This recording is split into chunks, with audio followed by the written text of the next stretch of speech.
I'm Deborah Tuff. Thank you for watching Upfront Gwinnett Hidden Homeless. The face of homelessness is often invisible, unseen. For some, that means living in an extended stay motel. For others, couch surfing. Places meant to be temporary stays, but become a refuge, a lifeline for those with no other options.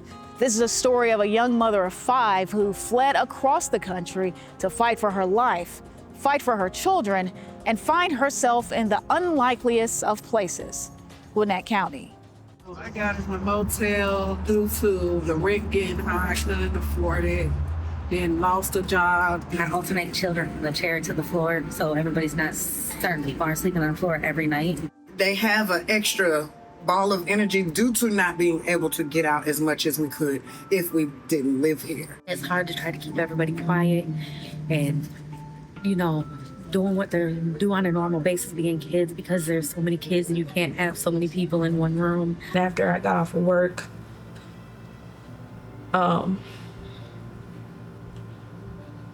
we would take showers at my gym, and I'm so thankful for my job, because that's like where we ate, where we slept, where we showered, and we did that for some months, and then we came here.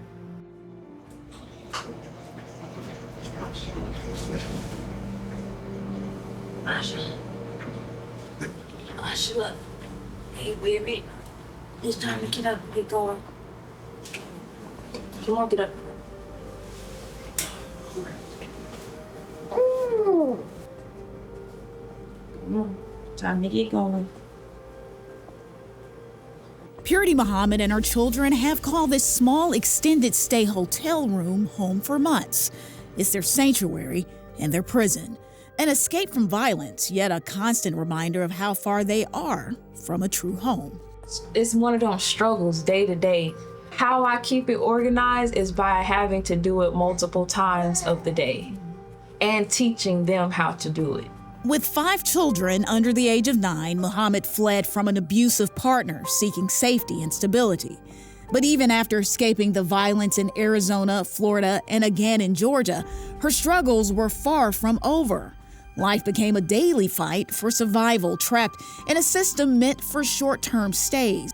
A place designed for transients, not long-term refuge. I remember days where I was just like, I would look at my children and just like start crying. Like, Lord, help me to get out of this situation. For Muhammad, that means balancing motherhood, Come on.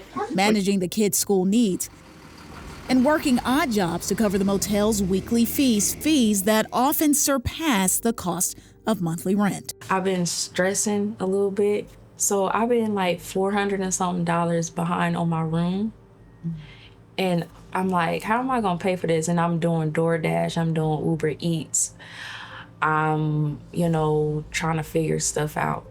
Like literally, I'm communicating with the management up front. I put $20 on my room, I put $80 on my room.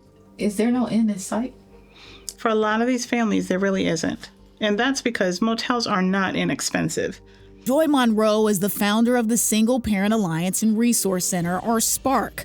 The Gwinnett-based nonprofit helps single parents find the resources they need. Monroe's work has taken her across the Southeast region. If you are paying that weekly motel rate, even if you work and make decent money, motels on the low end can be about $350 a week. On the high end, they could be $600, $700, $800, $900 a week. So if you are working and you are paying that every week, there's no money left over to save. I'd classify homelessness as more of a societal-based problem than a crisis-based one. It's been around for almost for as long as we've been a developed community here in Gwinnett, but also across the country. Matthew Elder heads up Gwinnett's Housing and Community Development Division. He organized the 2024 point-in-time count for the county. The biannual count takes a snapshot of those who are unsheltered and live outside in encampments or in their cars. And the report goes to Congress as part of their annual report, and from that, Congress is to determine, if they want to see any kind of increase in funding for homelessness programs. Not included in that count, however, those living in extended stay motels. And some people would say, well, then that means they're not homeless.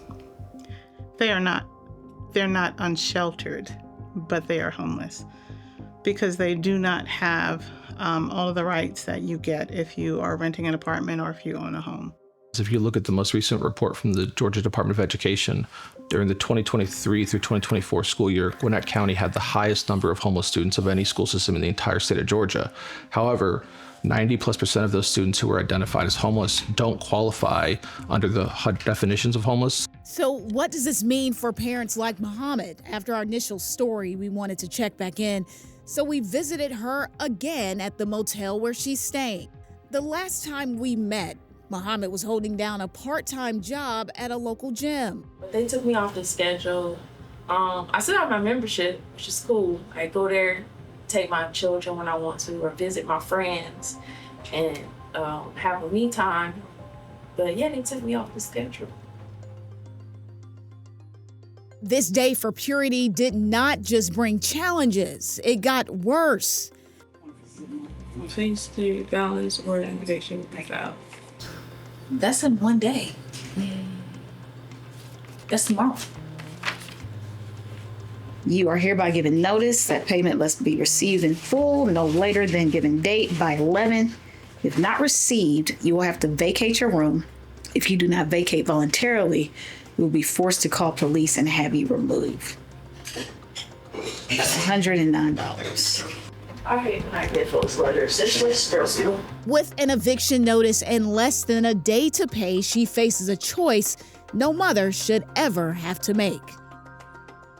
Muhammad's story reflects the struggles of so many families who remain trapped, where hope is a constant but uncertain companion. Coming up on the next Upfront Gwinnett, the hidden homeless. Atlanta is one of the biggest areas that we have human trafficking. It's all over the greater metro Atlanta area, and it's certainly in Gwinnett. And when you're working at the time, where were the kids? Sometimes they would sleep in the van. And then I had childcare there as well. Until then, I'm Deborah Tuff.